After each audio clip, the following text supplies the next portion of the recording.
Welcome to the Reduce Cyber Risk Podcast, where we give you the tools you need to meet your regulatory requirements while helping keep the evil hacker horde at bay. Hi, my name is Shon Gerber, and I'm your host for this action-packed, informative podcast. Join me each week as I provide the information you need to best protect your business and reduce your company's cyber risk. All right, let's get going.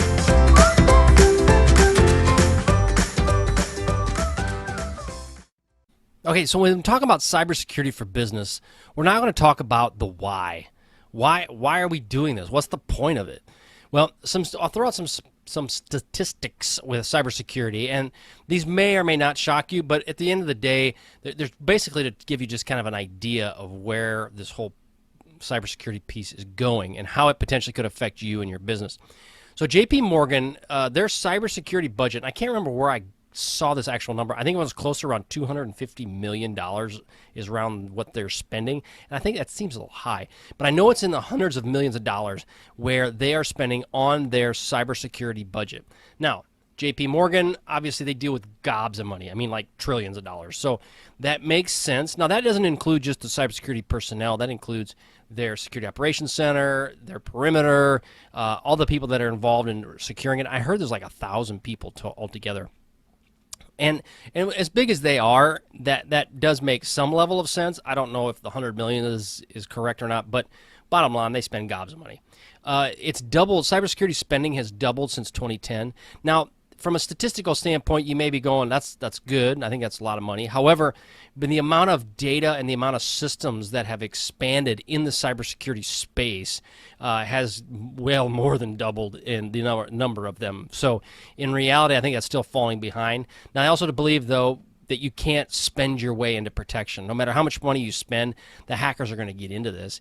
You just have to decide on how to spend it wisely. One of the quotes I saw was cybercrime by 2021 is going to account for $6 trillion. That's with a T. Okay, $6 trillion is a gob of money. And it just blows my mind that it's that much. Well, that makes sense that cyber criminals are going to go after it because it's about the money. It's all about the money. So at $6 trillion, it's very lucrative to be a crook that is trying to steal this kind of stuff. However, there's serious downsides to that. And you might be thinking, by hearing this, going, oh, maybe I should be a crook. Well, there's a couple challenges with that. One is the fact that if you decide to be a crook and be a cyber hacker and steal people's stuff, there's also a lot of organized crime that's already in this space. So the moment you start rolling into it, one, you're going to start impeding into some of their business, and they may not look too highly on that. The second thing is if you do it from a country that doesn't have reciprocity with the United States or other Western country, you might as well just get accustomed to living in that country. Now, that may not be a bad thing if that's all you've ever known, but there was a recent, there was a gentleman that was doing a bunch of hacking from the Ukraine, and he decided to go to India on holiday. He got to India, and the FBI was waiting for him. So, yeah, you can't leave Ukraine if that ends up being the case. And that can always change, too. It's at any point in time, their political winds may move, and you may end up getting extradited. So cybercrime may sound great as far as from a money standpoint, and that people, quote-unquote, may necessarily die from it. However, you're stealing people's incomes, and it does affect them dramatically, and it affects everybody. So, again, I've kind of belabored that point. Just don't do it. Cybersecurity products and services from 2017 to that's actually supposed to be 2017 to 2021, is expected to be about $1 trillion in spending. So $1 trillion in cybersecurity products and services that are going to go from basically 2017 to 2021. So what is that, 4 years, right, roughly? About 4 years? That's incredible. And that's why you're seeing cybersecurity companies pop up everywhere. The attack surface, and when I say this, is that how many things are going to be on the internet that are going to be available to be attacked. They're saying close to 6 billion different items by 2022. That is flipping incredible. I mean, it really is. And so that's everything from the camera that I'm talking to, which isn't Wi-Fi connected, to anything. I mean, basically, you use your iPhones, to using the sensor that's on your water meter at your house, anything like that. So all of that stuff is connected through Internet of Things. So what are some of the low-hanging fruit? So if you're dealing with cybersecurity from an attacker standpoint, they look for low-hanging fruit. They're just like everybody else. They're lazy. They don't want to work any more than they have to, and I don't blame them. I would too. So what are they going to do? They're going to go after small and medium-sized businesses. We've kind of talked about this before, is because lack of cyber knowledge, they don't have a budget, and the other quote that we've seen before numerous times again is 60% of businesses that are hacked usually go out of business within the first year. So I mean, you can't compete with that, right? And then the other thing is we've seen, and you'll see it again over and over, is that these compromised businesses will be used to targeting other companies. Happened with Target, happened with the U.S. power grid, with the Russians. They targeted a third party that was a vendor to get into our network. So again, that should be a good reason why. We were talking about motivations. They're financially motivated. The ransomware just from 2019 equated to $11.5 billion just in ransomware. So basically, for a piece of data that will encrypt your hard drive and that you have to pay the ransom on was $11.5 billion. I mean, it's just crazy. Ransomware attacks every 14 seconds. The other big one is intellectual property theft, and that's something that's kind of near and dear to my heart. Is that it's what do you do to protect it? And there's more and more things out there that are trying to steal the IP of companies, and it's not just nation states; it's individuals. But also think about the centrifuge. And that centrifuge is the thing that goes around. It's the centrifuge. Yeah, something that's kind of like the deception, right? See, I can't use $10 words very well. But bottom line is that the deception that you see out on the internet, if you assume that if the Chinese country, let's go China, as a country, is attacking me, right? My little island in the middle of the Pacific. I have the island of me, and they're attacking island of me. And I'm thinking, man, those doggone Chinese are after my stuff. I got this super secret intellectual property that's behind the double doors and all that fun stuff, but it's connected to the internet. And they're trying to steal my IP. Those darn Chinese. Okay, something to think about. What makes you think it's the Chinese? Could it be somebody else? Could it be the French? Could it be the Russians? Could it be the Israelis? Could it be just some disgruntled dude in Anaheim, California that is using a Chinese server to attack you? Don't know. You make the assumption that it's a nation state. Now, granted, Chinese airplane that looks a lot like our F-22, maybe a little. But in most cases, when it comes to with theft and with these attacks, just because it's coming from a country does not mean it's that country that's attacking you or somebody within that country that's attacking you. Good example in China. I think it's a good example. May not be. But it's an example in China. If you go to China, you'll see a lot of internet cafes, right? They're all over the place.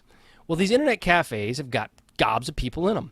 Well, what makes you think I can't just hack that internet cafe, a machine on that internet cafe from, let's say, Russia, and attack the United States or attack Senegal or someplace else?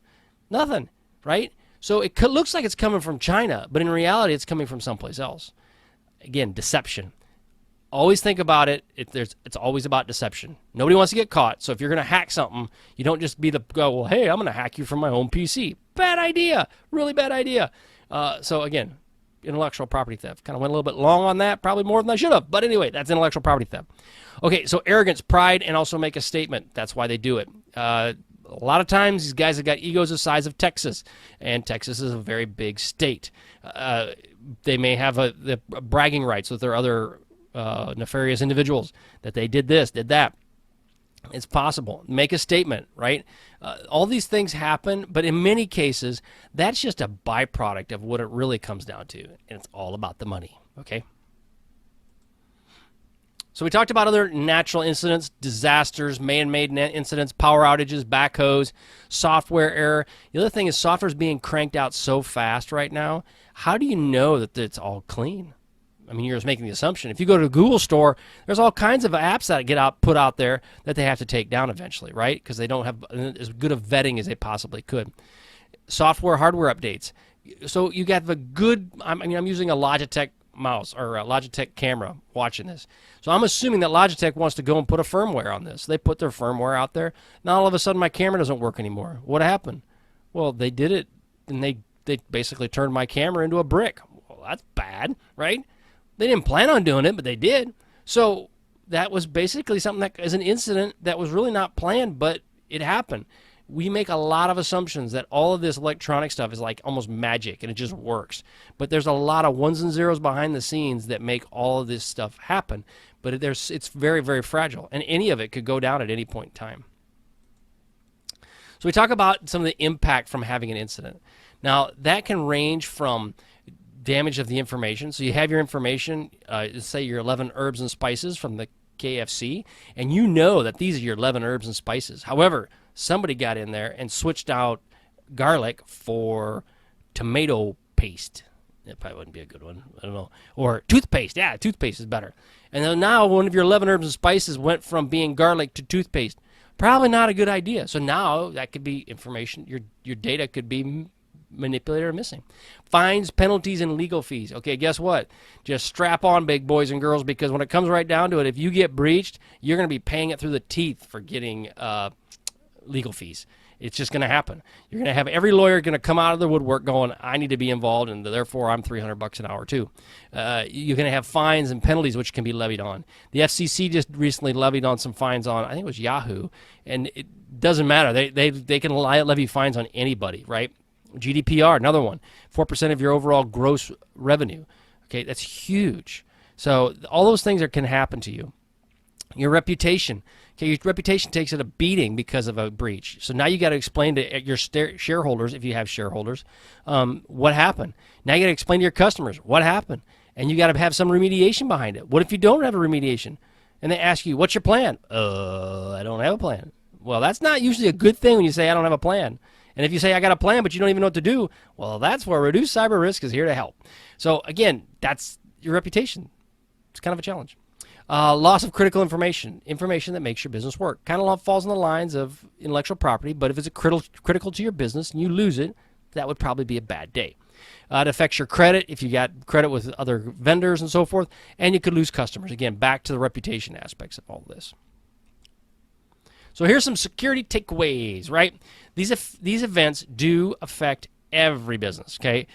Don't even try to think about it that they won't get me. It will get you at some point in time. And if it never does, you are one lucky person because it's going to get somebody at some form, shape, or another. Now, it couldn't be hacked. It could be, you know what? Your database gets corrupted due to Billy Bob hitting the button that he or she shouldn't have. Billy Bob is a she. That'd be pretty interesting. So it may happen, right? Small businesses will see this information security as too difficult or too many resources. Guess what? If you think that, you're wrong. Do not think that way. Now, this is a cybersecurity guy telling you that. So guess what? Yeah, it's probably a little bit of self-grandizing. Yeah, something like that. But I'm just going to be honest with you. My dad's got a business. He's got cybersecurity insurance. Why? Because it's changed. He's an insurance dude that bought cybersecurity insurance. This is a guy who's 70-some years old, and in reality, guess what?